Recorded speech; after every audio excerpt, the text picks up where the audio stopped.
We were driving from India all the way to Spain, and this was in Kazakhstan. Kazakhstan is a beautiful country. It's largely desert, so you'll come across a terrain where miles and miles there's nothing, absolutely nothing, barren land, no cafes, no hotels, nothing. And we had stopped for a night in a town called Aralsk, which is on the Aral seabed. Now, this used to be a shipping town earlier on, and then the sea dried up due to various reasons. The whole town was barren, has been barren for the last few years. We were staying there for the night, and the next day we were supposed to hit the road again, and we were supposed to drive to hit the highway to get back on the course. Now we were 5 cars, all stickered up, Indian registration. It had all these India to Spain written on it. Those little lanes, there were like these 5 cars that kept going around, and we kept going back in circles around the same roads. And suddenly there was this one old little car that came from nowhere, and it overtook the lead car. It was quite fast. It overtook the lead car and it stopped, and it had like 3-4 boys in it, and we were all a little scared. You know what happened? I mean, some of these countries, there is this perception which plays on your mind. So we were a little worried, and the guide got down to talk to them. Then the guide came to us, and he said that these boys saw us going around in circles, and they want to help us go to the highway. They know the road. The roads have changed, and there's some construction work going on. That's the reason most of the common roads are shut. So they are okay to take us to the highway. So we thought, okay, but there must be some catch here, right? They must be expecting something in return. And, to our biggest surprise, what they were expecting was that we drive the cars to a little monument in the city, which is pretty famous in their city. And with their country flag, we take pictures with them. Wow. So that was their expectation. And it was so heartening, and it was so beautiful, and they gathered more people. So we lined up the cars, and we took out our India flag, and then we took out their flag, and we had to take pictures with them. That hardly took like 10 minutes. After that, they actually drove us 40 kilometers to the highway and then dropped us to the highway. I think that one incident will remain with us forever.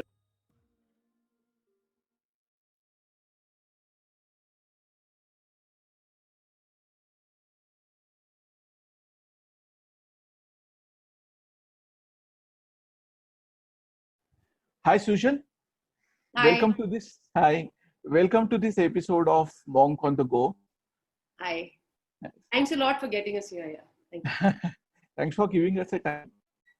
So, Sujal, you are an MBA in HR. Right. And with a career as HR expert of 14 years.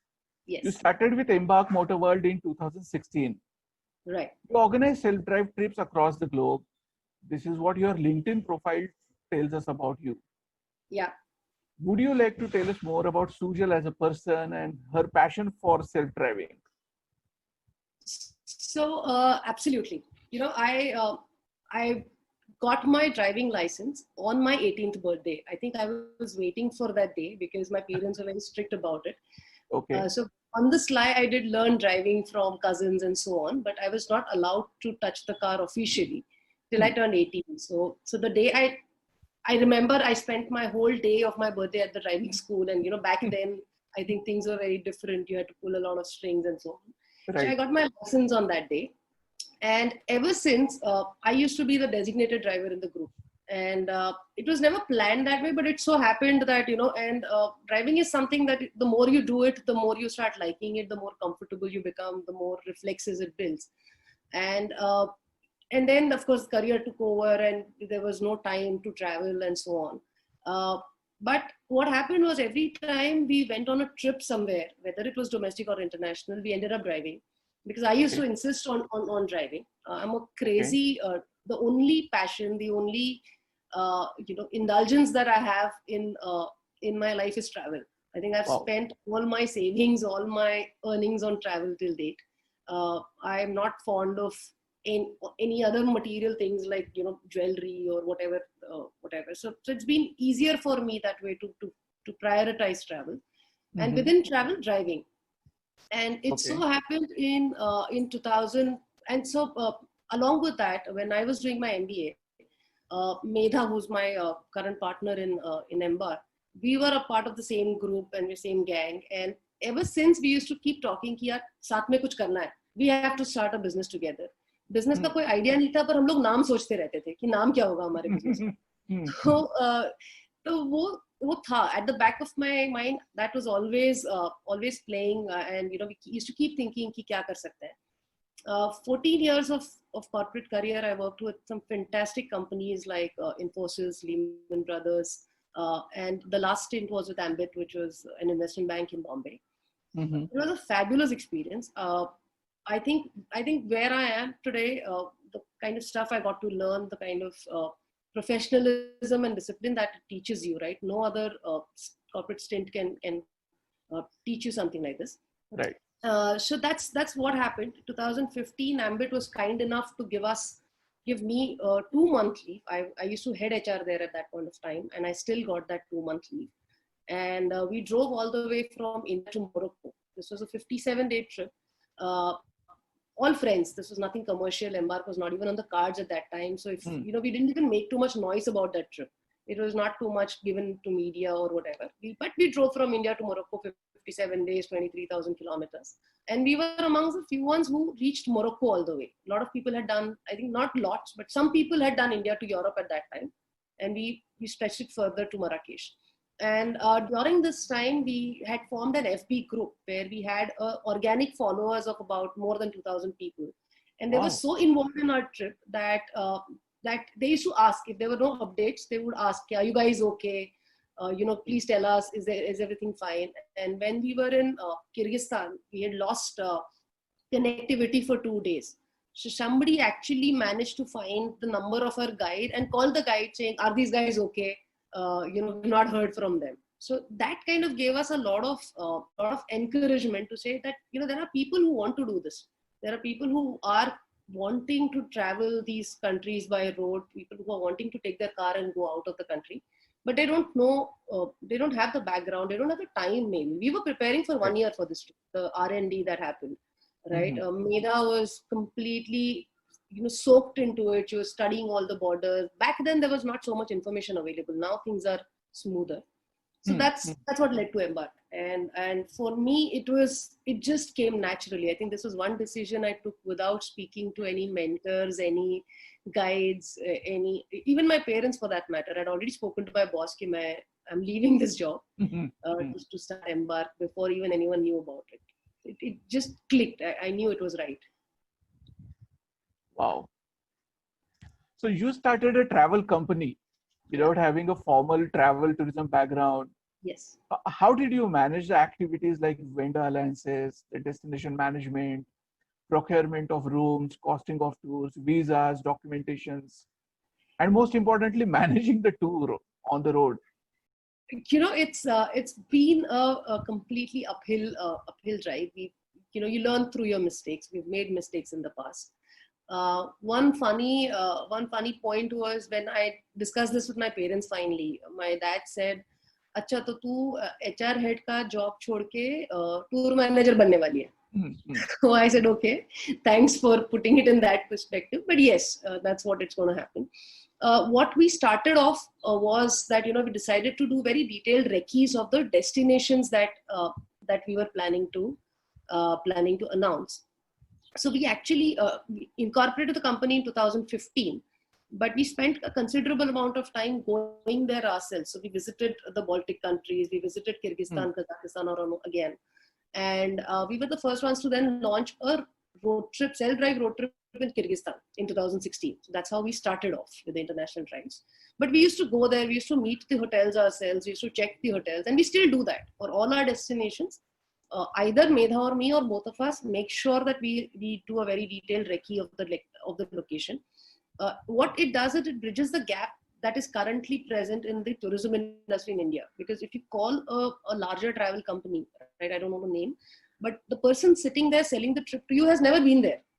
So the shortest of nuances, right, the distance from the airport, how much time does it take?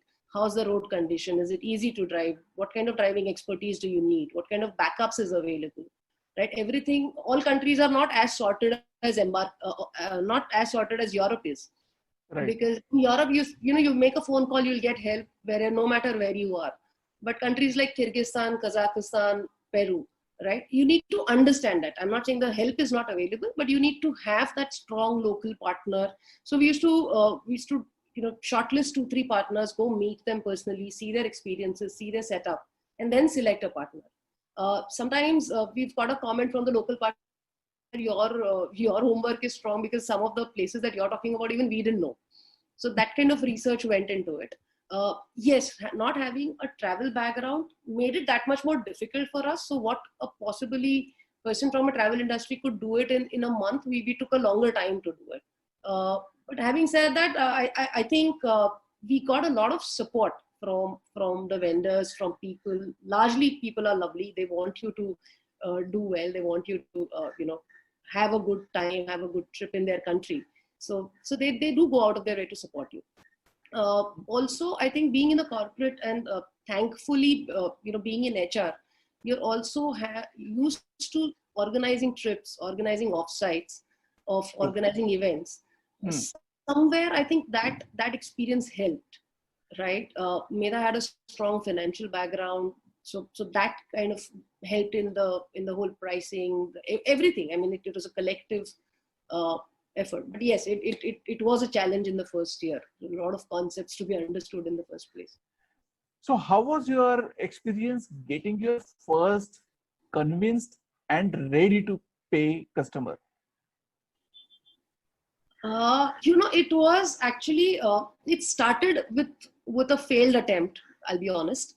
Mm-hmm. In 2016, we announced Baltics, which is the north of Europe. So Estonia, Latvia, Lithuania was the first trip we announced, and we had organized everything ourselves. We had the hotels planned, the dates, everything, and then we were sitting twiddling our thumbs, waiting for calls to come for booking. Nothing happened. We tried slashing the prices. We tried redoing the number of days. But just nothing moved. No one called. We didn't get a single single inquiry for that trip, and we were wondering where did we go wrong. Looking back, I think it was multiple problems. The company was new, the destination was unheard of, the pricing was very high because it was a premium trip. We do premium. Right. Trip. So it was high, and so people found it very difficult to grasp the whole concept and be ready to spend that kind of money on such a new concept. So we used to get calls like, "अरे गाड़ी भी तो हम ही चला रहे हैं, तो हम क्यों पैसा देंगे?" Achha.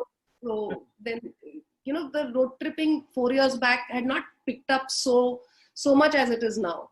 But then within the next 1 month, we were all, we said before starting to doubt our concept, let's do the next one. And we had also organized Kyrgyzstan at that point of time. Okay. And Kyrgyzstan was a short trip. It was 7 days. It was much pocket friendly, because Kyrgyzstan as a country is much more pocket friendly, and it picked up brilliantly. I mean, people used to call saying, "Ye Kyrgyzstan hai kidhar?" Because if you normally open a global map, you don't see Kyrgyzstan.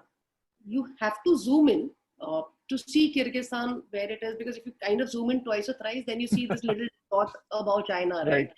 Right. So ऐसे phone आने लगे, and then people had a lot of concerns around how safe it is, and it's a Stan country, and are you sure it's safe, and so on. And we said, no, it's just beautiful, and you'll forget Europe. That's the kind of beauty. And that's where we started getting people. We got about a group of 23 people at that time, and the trip was very successful. People were supportive. They knew that the concept is new. They knew the company is new. Having said that, we had a very strong partner in Kyrgyzstan also, so a lot of credit goes to him. And Okay. I think that was a start. And then then we kept rolling. Then we didn't look back, because then we spoke to a lot of people. They said, you're doing totally offbeat, but thoda sa popular bhi kar lo.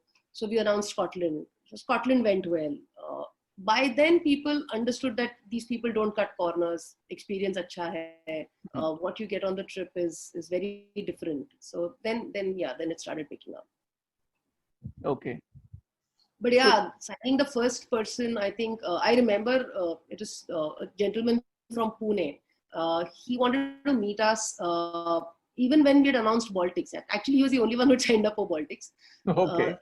And his name is Charu. He's a Rotarian in Pune, Charu Chandra. And we'll never forget him because he said, you know what, no matter what, whichever trip you do, I'm with you guys. And he kept his word. He moved his booking from Baltics to Kyrgyzstan and he came along. He also did India to Spain with us later. So. Okay. So I think it's like that, right? With some trust, someone trusting you blindly. Of course. Yeah. And that's what my next question to you about the same thing.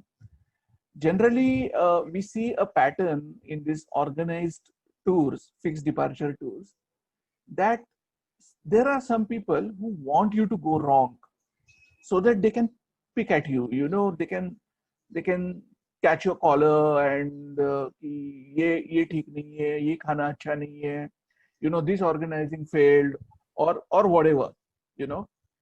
How are your customers with you?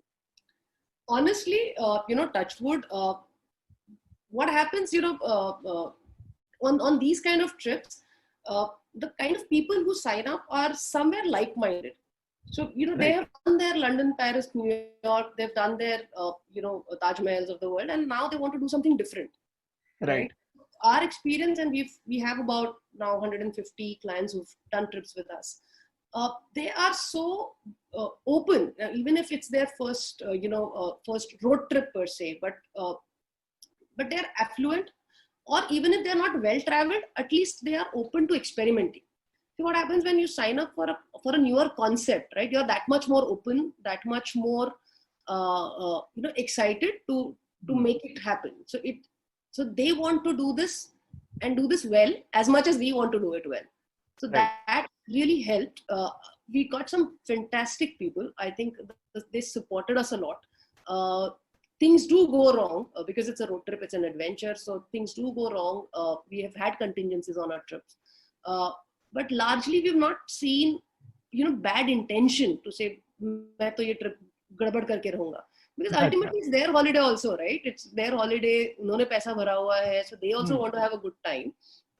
And we have kept what has actually helped is, we've kept the group size very limited. We don't take more than 12 people, right? Or at max 15, right? Kyrgyzstan was one option where we had a larger convoy, but other than that, the group size has always been between 12 to 15. And that's really helped, because then the bonding that happens, the kind of, connection that happens, they're all friends now. All the WhatsApp groups of all our trips are still active. They are still friends.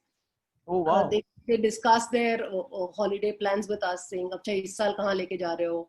and so on. So that way the relationship quotient builds up. It's not possible when you take 50 people, because then you're bound to get some cartoons who will try to grab attention. My view is you try to do these things when you want attention. Right. So attention mil hi raha hai to kyun gadbad karoge? Right. This is a niche segment. Yeah. Dependent on HNI customers for the nature of the product. Yeah. Would you like to share the marketing techniques you use to reach these customers? Sure. So first couple of years, I think it was purely, and we didn't have the budgets. We were bootstrapping at that time. So we had very, very limited budgets. We couldn't do large events and large sponsorships where, you start seeing Embark everywhere. So we had to rely on very targeted FB coverage, and started using some tools. We got a very strong digital partner in Pune who had some tools who could help us with reaching out to the HNI audience. Through our corporate circles, we managed to reach some people. But I think that challenge happened for the first year. After that, it was largely references, word of mouth. Then the inquiries started coming in, and as so when we announced India to Spain in 2017, our post went really viral. We had posted 4 phone numbers, and our phones were ringing non-stop for a week. Non-stop. We were just getting inquiries. So I think that kind of made the concept popular. And once you start hearing about it, then people start looking for it, and then the whole ball gets rolling.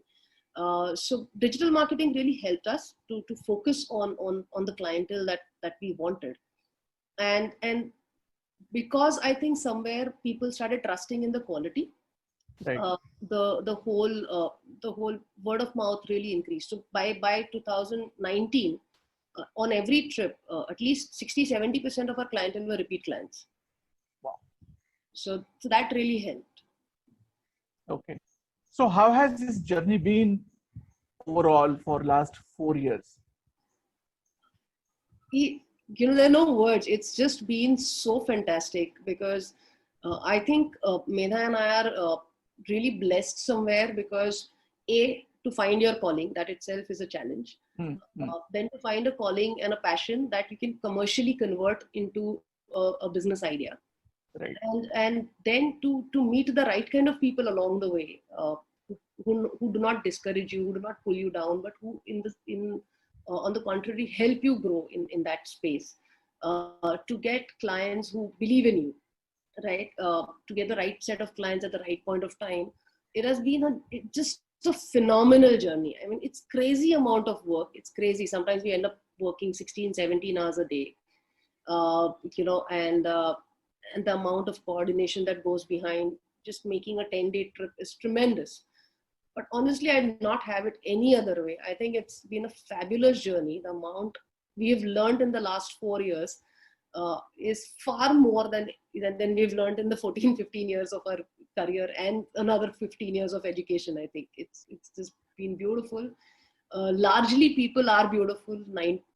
95% of people out there are nice people. They want you to succeed, so they help you. I think that's been our experience.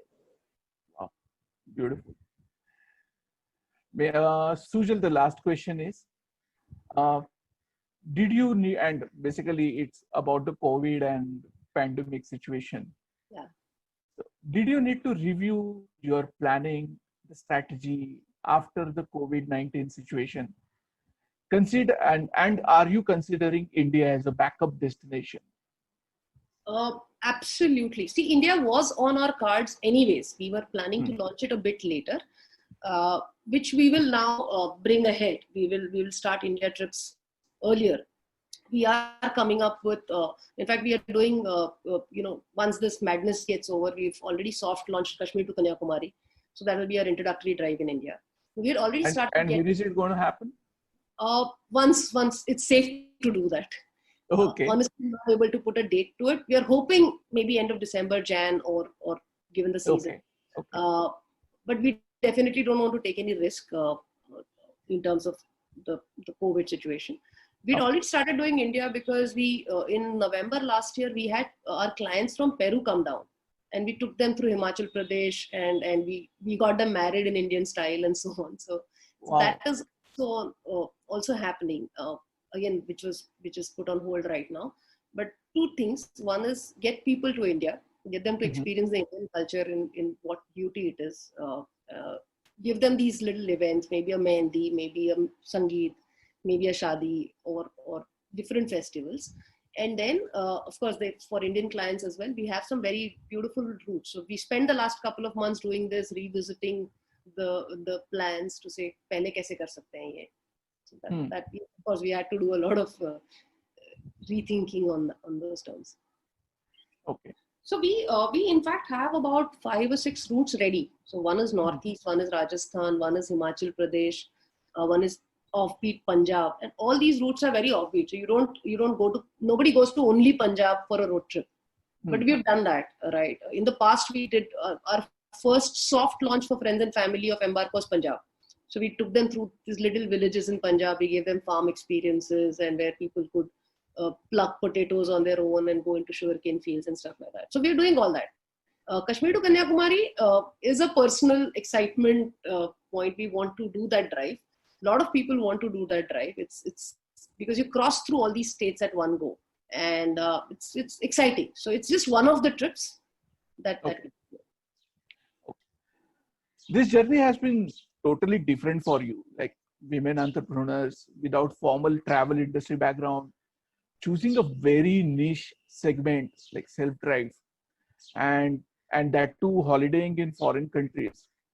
And more than anything else, like this needed patience and strong belief in your idea as well as yourself. Your journey is going to be inspiration for many. and we wish you the best and a speedy recovery of business. Thank you Thanks so a much. lot again for your time. Thank you so much, Pankaj, and it's been a pleasure. And I think what you're doing is fantastic. Something like this was needed, and please continue. And if we can be of any further help, let us know. Yeah, the only help needed is please tell the viewers of the show to subscribe the channel. We'll do that definitely. No, on the show Oh, right now. please subscribe and like the channel Monk on the Go. I think they're doing some fantastic work, and Pankaj is personally getting involved into these interactions, which you will not normally get to hear that kind of a story or that side of the story. So please subscribe. Thank you. Thanks a lot. Thank you, Sujal. See you soon. See you soon, Pankaj. Thanks. Yeah, bye.